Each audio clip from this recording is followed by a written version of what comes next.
All right, I'll call the meeting to order, and is there a motion to go into open session? Don't need one, you just called it to All order. right, I'll call the meeting to order. Welcome, everyone, to this special meeting of the Amery Board of Education. And the first item on the agenda is informational items. Okay, the informational items, the first of which you've seen, the DHS guidance. We're not going to walk through 36 pages, but it's a reference document if we wanted to look at something specifically. What we tried to do here in district is to pare that down and make it more palatable in the form of, in essence, a mailing that we can send to parents so they don't have to process 36 pages, because there's a lot of stuff here. There's a lot of words in every one of those pages. So the first item that I would have you take a look at is the student protocol steps, and that's the item that is titled COVID-19 School Exclusion Protocol. Basically what we've done, and this is pages 18 through 25 of the DHS guidance, because the last 10 pages or so are references and appendices. So this sheet here, we're set to send this home tomorrow, has got 5 steps, and let's walk through the steps if you don't mind quickly. The first is the student would be exhibiting symptoms. The symptoms that are top tier, according to Amery Hospital and Clinic and Polk County Health, they're both on the same page, are the symptoms that you see on the right side of the page. The respiratory symptoms, things like cough, shortness of breath, difficulty in breathing, and then the last 2 are cut off on me there. If you could scan that up, move it up. Loss of taste and loss of smell. The second item is, if they're exhibiting symptoms, is then for them to be excluded from the learning environment, as in removed from there so they don't spread any of the virus to other folks potentially. Then the third step is to monitor for those symptoms at home after the student is sent home. Then the parents contact the medical provider, and the medical provider is going to give them the direction as to what they do first, second, and third from there. We're not medical doctors in the districts, but Amery Hospital and Clinic, or wherever they take them, is, and they would be able to direct them what to do. And then the 5th step is the crucial step, and that is that the parents would then contact Lene, who's here with us this evening, and let her know what has taken place with the medical provider, and then we can, at that point, determine when they would be returning to school. And the manner by which they return to school is the next document that you're going to see. So if you scan down a little further, beyond the symptoms, these are the scenarios, if you will. And this is a Polk County Health document. So if you looked at the first item, is diagnosed with a different illness. So for instance, they had symptoms if they went down there and it was strep, but not COVID-19, so they would follow the guidance for strep. And all of the household members would be able to return to school immediately. The student tests negative for COVID, so they need to be home until they're 24 hours symptom-free without using medication, and all individuals in the home can return to school. So that's how you read the document. I'm not going to read it to you, but this is now a joint product between Amery Hospital and Clinic, School District of Amery, and Polk County Health. So we're all on the same page with what needs to occur. So I appreciate very much their work. This came late in the day yesterday, and Becky and I worked on it and tweaked it so it's sort of Ameryatized. And so this is the timelines for the scenarios if a situation took place with a student or a staff person in district. This would be a second item that goes home. And since we're going through items, you might as well just look at the third item real quick. And that third item is something you've already seen before, the metrics in the county and in the district, and it determines where we're at, green, yellow, or red. This would be the third item that goes home. And this one is already going home. It's on the front page of the Free Press if you've gotten the Free Press yet.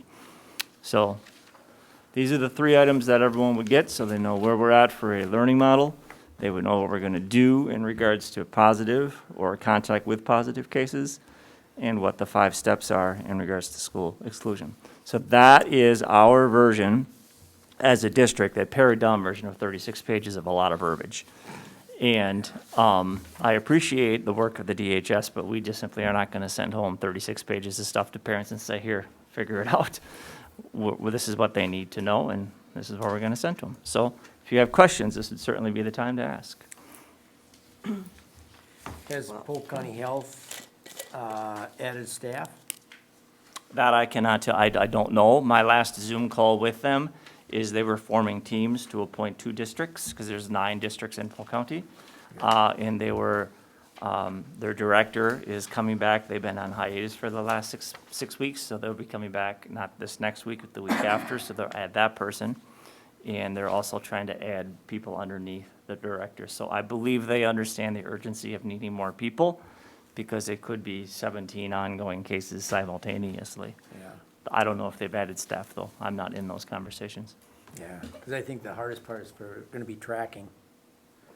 I would And agree. that was going to be my question. I did read the 36 pages, and one of the pages had to deal with close contact and the questions that you would ask the student or staff member. And I'm just wondering, are you going to, when they report that they tested positive, are you going to, I assume you're going to go through those questions of Well, when a whether they're kid around them? demonstrates symptoms, they're going to be removed from the learning environment to the office environment, and then from the office environment to home.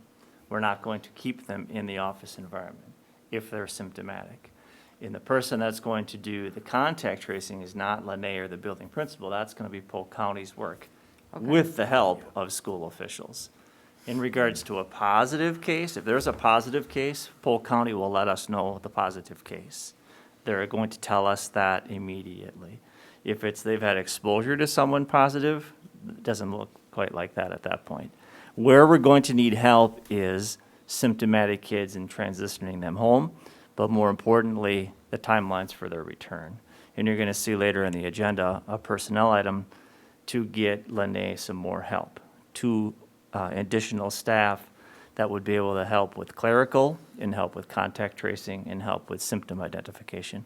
I met with all 4 staff groups this morning, elementary through high school, and I told them in no uncertain terms, your number 1 job is to teach. You're not a medical doctor. You're not a nurse. Get them out of your classroom if they're symptomatic, because we don't want that to affect other kids. And then the office is going to get them in the hands of parents. So I think they felt relieved by that. We don't want sick kids in class. So, yeah, I looked through those documents also, and are we, clarifying or sending home anything about, if they, I guess the whole thing of if someone tests positive in your classroom, is that gonna mean the whole classroom, No, we followed the scenarios that you're looking at there in front of you. In the scenarios is the page that's titled, "When should my child or other family members stay home?" But that's only if they're sick. What if you're not sick, but you have Well, been I mean- exposed? You've been exposed. Okay. You're in a classroom with a kid, now that kid gets on home, he got tested positive, or the teacher or whoever. What, That's a matter of contact tracing, and Polk County tells us who stays and who goes. So we're not gonna, specify, I think it would be improper for us to specify, because it isn't our work that we're going to be doing. okay, so Polk County will come in and say, the whole classroom has to. They could say any number of things. They could say, everyone's fine, everyone goes home, these 6 kids, it could be anything. It depends on what took place. I mean, I couldn't begin to tell you what they would say for sure. But Yeah. that's their work that they are committed to do.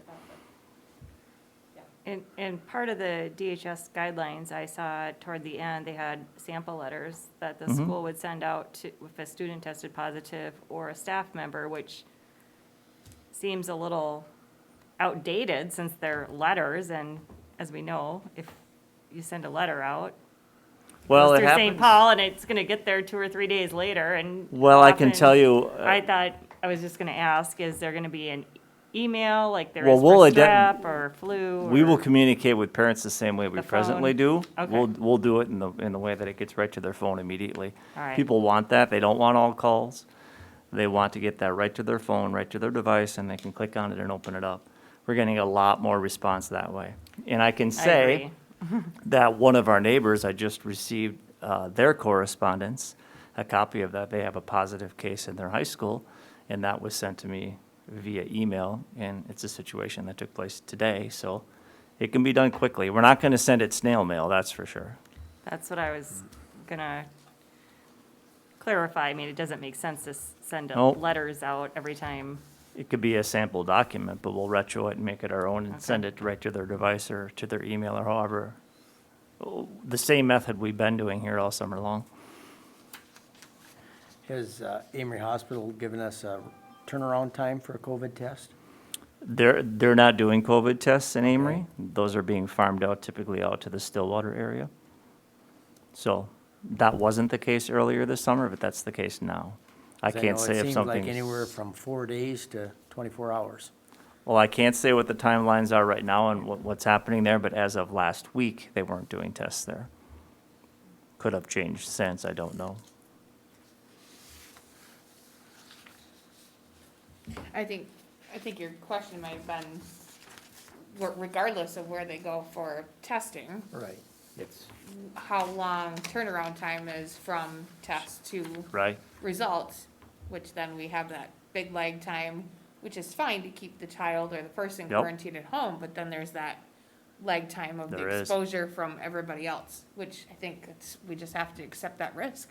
We do it. We have to exclude them as soon as they're symptomatic. But I would like to note on the when should I keep my child home sheet, in the red, it says does not get a COVID-19 test and does not have a medical diagnosis of Yes. different illness, and they're symptomatic. 10 days after symptoms started and fever-free for 24 hours with other symptoms improving. So if folks are not going to get a test, they're going to be school excluded for 10 days. We can't take the chance of symptomatic kids being in the building, because eventually we're gonna start losing kids and staff. Okay, but I'm a little confused with the second one. This is your household members, 14 Yes. days after last contact with sick person. If they're living in your house, there is not a last day of contact with them. The last day upon which they became symptomatic, perhaps? Well, I think what they're talking, I think this is a Polk County document, as you see at the bottom of the page. What they're saying is that household members need to be in quarantine, is what it's saying. Yes. Yeah. And it's for 14 days after their symptoms have ended, after that person who was sick in your house have ended. Then you're staying another 14 days. Correct. That's going to be met with resistance, we understand that, but I don't think we're in a position to take any risks. And here's what I have told folks that have brought questions forth. If we want to be back in action 5 days a week, in person, and we're not going to follow these scenarios and these timelines, it is unsustainable. We have to do this in order to be able to stay in action all year long, in green. If we don't, we'll be remote, and everyone knows how difficult that was in the spring. Under this basis, probably the very worst, let's say, is that the 10 days after symptoms started, no diagnosis, and then we have other household members, which can be brothers and sisters, and so that it could be a big family. Good. And we could end up with a large family or several out of the district, and that could include their parents who are also employed by the district. We could end up having them out of the district out of school for a good 21 days, really. I mean, True. will that hit in attendance put us into a situation where we don't have enough kids in school to open school? Couldn't say for sure, but it could happen. Okay. We're gonna have to see when that happens. We're hopeful not to to visit that territory, but it could. That's what districts are worried about, which is why I've been here to implore any person watching this that is a parent of kids that go to the Amery schools, if your kids are symptomatic, please, please, please keep them home. We are not in the same spot we were a year ago. Right, but the hard part is gonna be not to keep the kid home that's symptomatic, but to keep all the siblings. I home totally that are not understand that, but symptomatic. if we are sending those kids to school, they're going to potentially spread the virus to others, and then this will definitely become unsustainable. We can't take the chance. So I guess the question that we have there is, we can't expect a family to go get a COVID test every time a kid comes down with a stomach ache or a runny nose or, something like that. Or these top tier kind of symptoms, sore throat, all of that stuff. We're coming into flu season. So do we ask that? I mean, I think that parents are gonna be hard pressed to say, well, Johnny had a sore throat this morning, but I'm gonna keep him home now for 10 days, and I'm gonna keep Well, all we of wouldn't his want to keep siblings them home for 10 days. We want to keep them home until they're symptom-free. If they go in to get a test and they find out they're positive, that changes. If they go in and get a test and it's negative, that also changes. What we're imploring them to do is to not send them to school, but contact their medical provider and work that system But to you its can only come conclusion. back 24 hours after symptom-free if you've had a negative test. Correct. So, but if they're not, what I'm saying is if they're not going to get a test, they're out for 10 days. That is correct. So what I'm saying is it's gonna be hard for parents to know that that is the rules and to keep their children home, and then how do we track that? Well, we're going to track it in the school system, and Lene is going to be the point person on that. Won't be hard for them to know that that's the process. It might be hard for them to make that a reality in their lives. I think that's what I'm saying. Yes. They'll definitely know. It'll all be going home tomorrow. I get to comprehend the process that we are gonna have to do this. And we all know, I mean, it's 10 days that we have for Mm-hmm. an attendance policy, and those letters start going home, and you're starting That creeping won't- up on that. So that what are we won't- gonna do with that attendance policy this year? But that won't happen in light of the fact that we've become very flexible on our attendance policy. The only time you're going to get warning letters is when you're chronically absent from school for other reasons, not COVID-related reasons. We're not sending letters like that, not this year. Okay. Can I answer a question? Go ahead, come on up to the, So, Mike? Vicki, would you put this back up on the screen? could you come up to the mic, Lenny? Because I'm not sure that everyone's going to be able to hear you. I think this might answer that concern, is number 4. So if we send them to the provider and the provider says, there's no reason for you to get a COVID test, this is what I feel is going on with you, it's, seasonal flu, whatever. They're the ones that are gonna be determining that.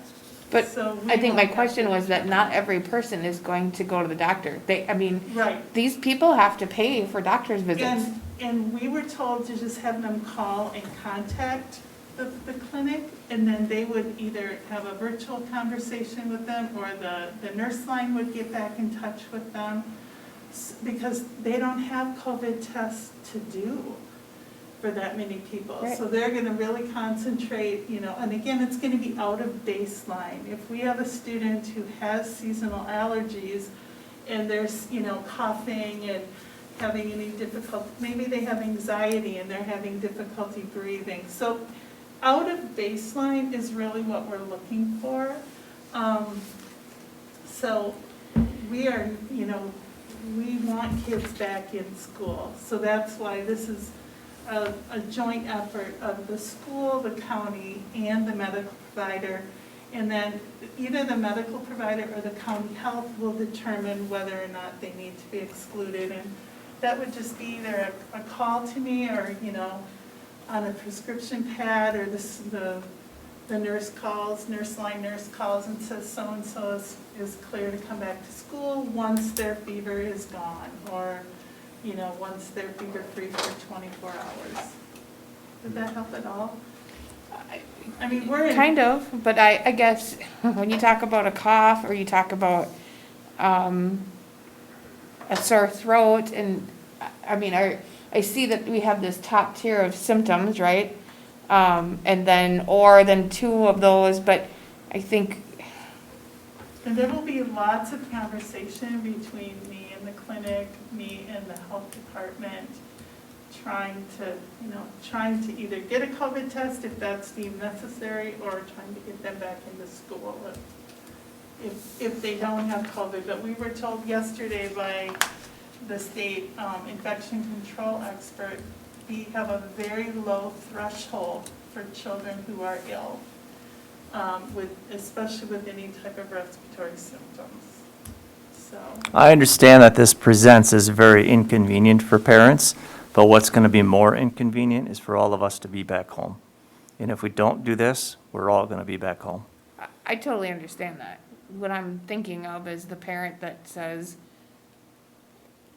my kid has a sore throat, but now if you want me to go through all of this, or my kid is gonna be missing 10 days, and all the rest of my family's gonna be missing another 14 days, you're going to school. And then how do we do that? The school doesn't know what that child's baseline is. Mom can say, "Bah, Johnny gets a sore throat every year in We'll never be 15th. able to ferret that out, And never, that's why Exactly. never. That's why we'll ask them to, get us a throat culture, or get something from their physician. We're gonna have to have our parents working in good faith with us. Will all parents do that? Probably not. But I imagine that most will, and this will be sustainable if most do that. It could be a problem if people don't, though. It could. I'm just asking questions. Oh, I'm totally with you. This presents as very inconvenient. I get that. This whole situation's been very inconvenient. To all of us, it's gonna be day by day.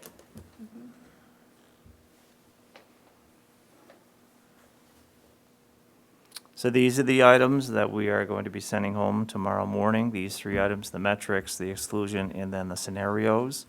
So everyone has the information that we have here, but I wanted to make sure that you had a chance to vet it, if you will, prior to it being sent home, which is the nature of tomorrow morning.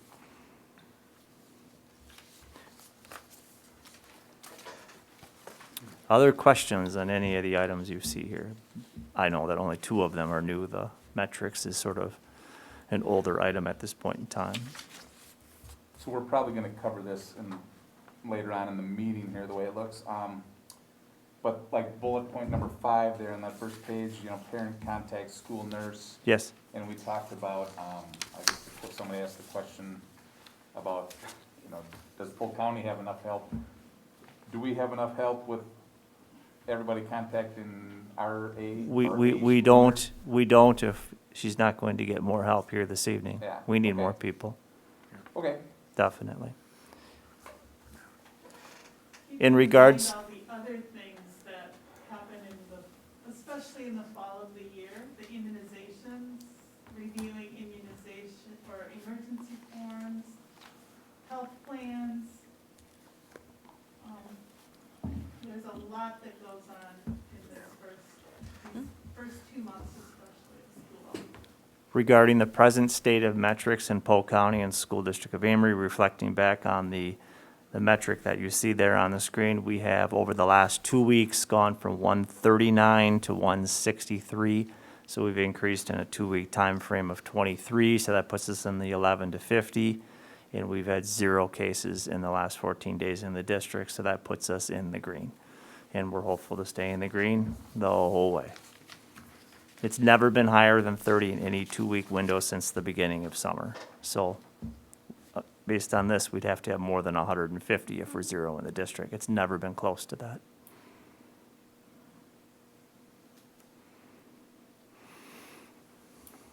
Other questions?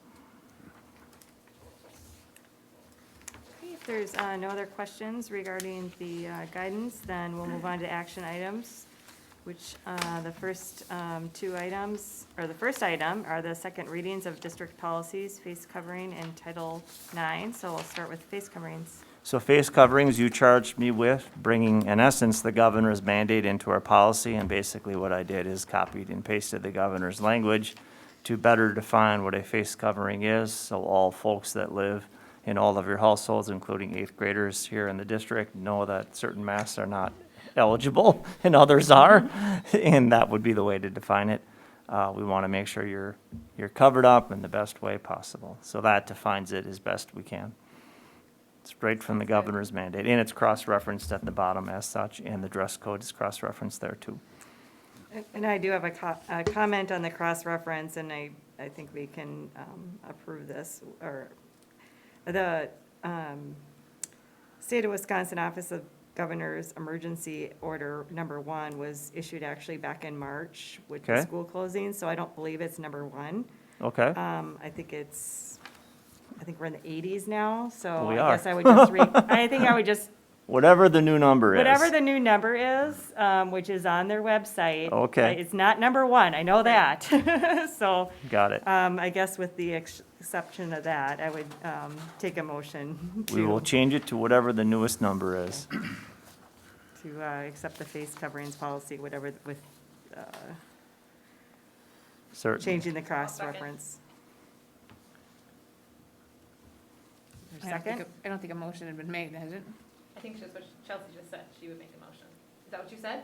I said I'll accept a Looking. motion, but Oh, yeah, I I thought could, you I said can you make make the the motion. motion. I can make the motion to approve the face coverings policy with a change of the cross-reference to the correct governor's emergency order. I will second that if you made the motion. Sorry, I heard you. Is there any other discussion or questions? All right. All in favor, say aye. Aye. Aye. Anyone opposed? All right, face coverings policy is approved. The next second reading would be the Title IX. Title IX, you asked me to add the reference at the end of the policy stating if someone wanted to make an appeal, they could contact any board member, and that's what it says. And then the job of that particular board member is simply to share it with the rest of the board members. So that's the new verbiage that you see highlighted on the screen and on your sheet in front of you. I make a motion to accept the Title IX policy as presented. Second. All in favor, say aye. Aye. Aye. Anyone opposed? All right, the second reading of Title IX policy is approved. The next item, action item is the second reading of the staff handbook updates. Staff handbook updates. We had talked a little bit about, there we go. The certified staff handbook is the first item. What you see there is just the items that were changed rather than the fully printed document once again. So when Becky gets to that spot, we'll go ahead and take a look at it. The travel provision, if you will, I simply struck it in that it is a recommendation. So I'd simply, with your good graces, so to speak, I would simply impart to our staff, be smart when you travel. Because truthfully, there are places you could go in the country where you would be more safe. Yes. So, I mean, if you went to, the middle of Montana, you probably would be more safe. Yeah. So we will take this out and I'll simply remind them to do it smartly. And we have a spring break this year, so that message will definitely be needed when we get out towards that point. If we're still in the same situation, which we could be, who knows? I'll make a motion that we approve the second reading of the certified staff handbook. Second. All in favor, say aye. Aye. Anyone opposed? The certified staff in comp and benefits item. The part that we changed on that EPSALA policy, the verbiage from the federal government was there, but then there was in essence, a clause at the end of that section that I struck out. In that clause, that was not that one, it's the larger one, that goes a little bit further down right there. At the end of that highlighted portion, the unless the absence part, that was struck. So where the federal government verbiage ended basically is criteria above, and that would have them compensated for the time that they're away for a COVID-related reason, and then all subsequent COVID-related reasons, the district would cover their absence. But the notion about personal travel, I simply took that out.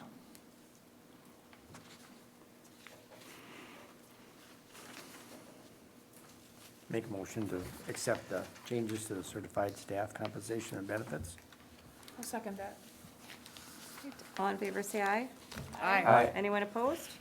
The support staff handbook language is the same as the certified staff. The clause about travel near the end of the document was simply struck from the document. And again, they'll be reminded in the same email. It'll simply be an all staff email. Be smart when you travel. So that's the only change here. Make a motion that we approve the support staff handbook change. Second. All in favor, say aye. Aye. Aye. Anyone opposed? All right, that's approved as well. And then the last is again sort of repetitive. It is the support staff comp and benefits piece. And it's that EPSLA, that larger section, did the same thing there, struck that last portion.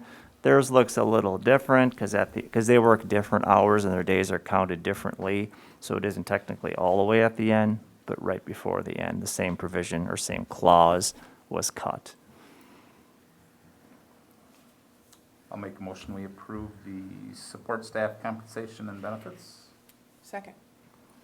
All in favor, say aye. Aye. Anyone opposed? All right, the support staff compensation and benefits package is approved. I guess the next action item on the list is the hiring of school nurse assistants.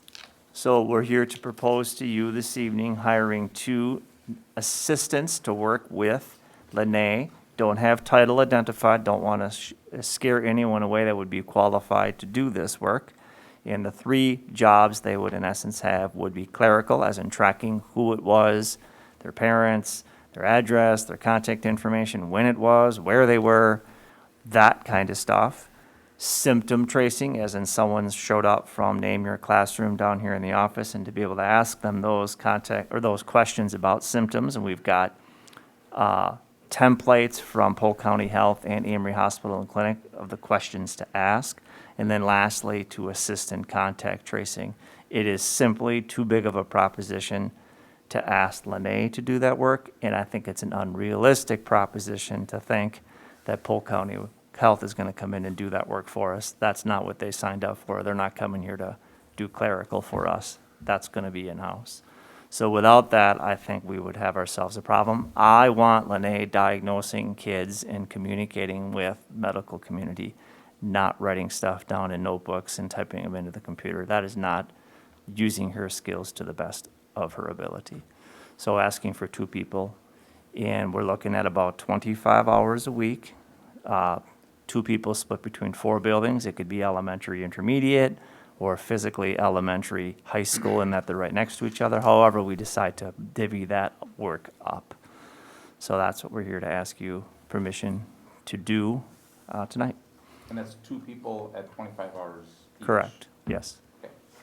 And what kind of pay scale would that follow? We have the categories of support staff work. We would simply have to fit them in fairly because there isn't a category for this, though we didn't know about COVID-19 6 months ago. So we would have to be creative about where to place them. But you're going to have to compensate someone if they're going to come. People aren't going to do that kind of work for free. People want to be compensated fairly. So we would have to figure that out and work with the person to figure that out. How does that affect our budget? Well, it's going to increase the dollars that you spend in payroll. That's unavoidably so. I got that. The reality is Can we afford them? This is my question. knowing about it now going in is a lot easier than doing it in May when you're at the end of your budget year. So it's a matter of you spend money on this, you simply don't spend money on something else. We have had extra unforeseen expense due to COVID-19, and we've had that since March. We're now into a new budget year here in July and August, and we're spending money on our physical geography, we're spending money on virtual school, we're spending money on nursing assistants. There are some things that we're not going to be able to do, though we are hopeful that the state's going to weigh in a positive way, because they're getting a chorus of calls down there to better fund schools during times of COVID-19. The business community is getting a lot of stimulus, school districts not as much, and we're going to need some help from either the state or the federal government. I don't think it's coming before November 3rd. It'll probably become after that, would be my hunch. So wasn't there some money given to school districts? Amery wasn't on the list, but Well, there were 2 rounds of stimulus in essence. The first was for highly rural schools with no technology and very high free and reduced populations in the 70 and 80% range. That's not us. We're 1-to-1. We're about 35, 40 on a bad year. In the second round, there was probably 500 different things you could use the stimulus CARES money for, and we used that money to pay for our support staff during the months, March, April, and May, and Andy devoted those dollars to that cause. so we did get some of that money. Approximately, I think it was exactly $134,000 to pay for that. There were lots of things you could use. That was just the cleanest. We needed that money to pay for that expense, so we did. Most districts did it that way.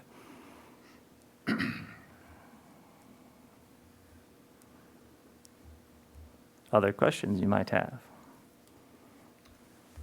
I'll move to approve hiring 2 assistants for, to help Lene with the nursing duties. Second. All in favor, say aye. Aye. Anyone opposed? All right, the hiring of 2 school nurse assistants is approved.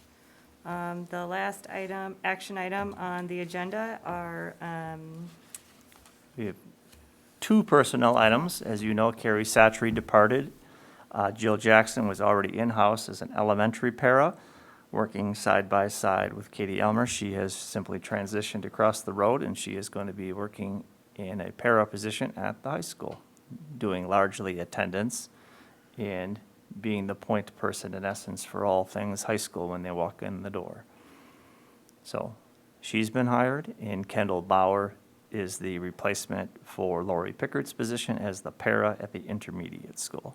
So we are, with the exception of the positions you just approved, fully staffed, and perhaps I shouldn't have said that out loud, because, yes, there's still a couple of days to go. But isn't Jill's position now open? Jill's position's open, so you're right, we're not fully staffed, though that one's out there. and And what about we're bus drivers? bus I drivers? still see the signs. I heard that Chelsea was gonna drive.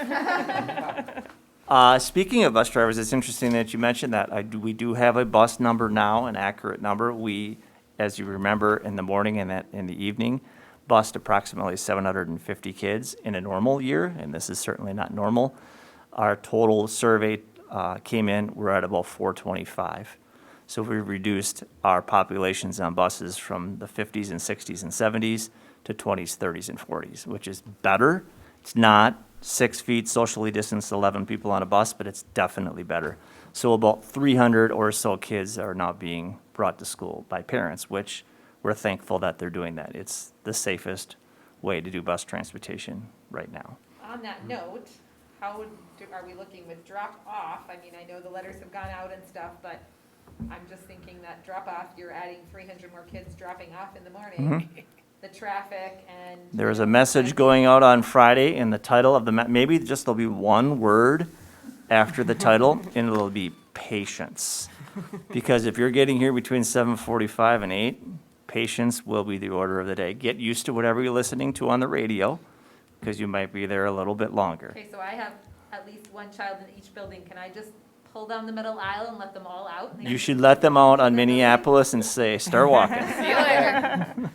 I should. I would. because You wouldn't get into I the would. vortex that way. I know you would, yes. all The stops. loops and stuff. We have The done little some, freeway stop. we've done some changes out front of the elementary. If you haven't noticed, the out to the left and out to the right is now your out left or right on the right side, and the other is an in, because that's gonna be part of the pickup.